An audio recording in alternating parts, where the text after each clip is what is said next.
Cocopeat এবং vermi compost একসাথে মিলানো মাটিগুলো গ্লাসে ভরাট করছি। এক এক করে এক গ্লাস করে মাটি ভরলাম।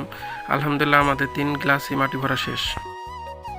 আসসালামু আলাইকুম আর রহমতুল্লাহি আবরাকাতু। প্রিয় দর্শক বন্ধুরা, আপনারা সকলে কেমন আছেন?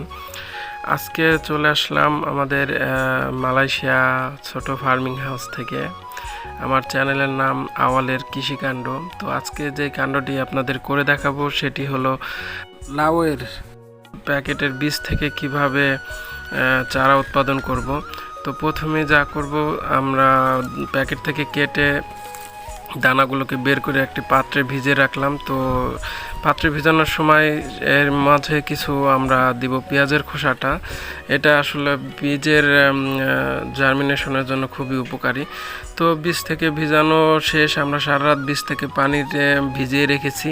বীজগুলোকে পানি থেকে ভিজিয়ে রাখার সকালবেলা আমরা ওটাকে শুকানোর জন্য ন্যাকড়া দিয়ে রেখেছি।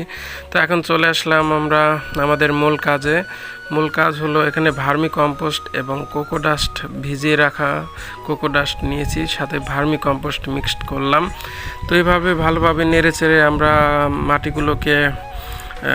মাটিগুলোকে মিক্সড করব প্রস্তুত করার জন্য, চারা প্রস্তুত করার জন্য। এখানে আমি কোনো ধরনের মাটি ইউজ করিনি, এখানে ইউজ করেছি জৈব সার, ভার্মি কম্পোস্ট এবং কোকোপিট। তো আমরা গ্লাসে চারাগুলো উৎপাদন করব, যে কারণে গ্লাস নিয়েছি। এখন গ্লাসের নিচে ফুটো করে দিব, যাতে গ্লাসের ভিতরে যখন আমরা পানি দিব অতিরিক্ত পানি জমাট হয়ে চারাগুলো পচে না যায় বা বীজগুলো পচে না যায়, সেই জন্য গ্লাসগুলো ফুটো করে দেওয়া। আপনারা এইভাবে চাইলে ফুটো করে দিতে পারেন।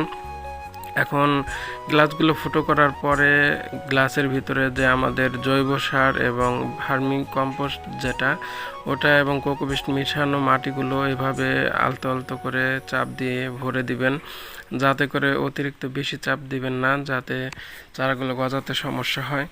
তো এইভাবে মাটিগুলোকে গ্লাসে ভরাট করার পরে দানাগুলো এভাবে আলতো করে আস্তে করে চাপ দিয়ে গেড়ে দিবেন, যাতে করে কোনো সমস্যা না হয়, চারাগুলো ভেঙে না যায়। চারাগুলো আমার প্রায় বসানো শেষ। 2টো করে চারা বীজ দিয়েছি প্রতিটা গ্লাসে, 3টা গ্লাসে মোট 6টা বীজ দিয়েছি। তো বীজগুলো দেওয়ার পরে অল্প করে মাটি দিয়ে দিবেন, তারপরে এভাবে স্প্রে করে পানি দিবেন, যাতে করে বীজের কোনো ক্ষতি না হয় বা উপর থেকে কম্পোস্টগুলো সরে না যায়। এভাবে আস্তে আস্তে করে দিয়ে দিবেন। আলহামদুলিল্লাহ কিছুদিনের মধ্যে আমাদের চারাগুলো গজিয়ে উঠবে ইনশাল্লাহ, এবং জার্মিনেশন রেট ইনশাল্লাহ অলমোস্ট 100% হবে। তো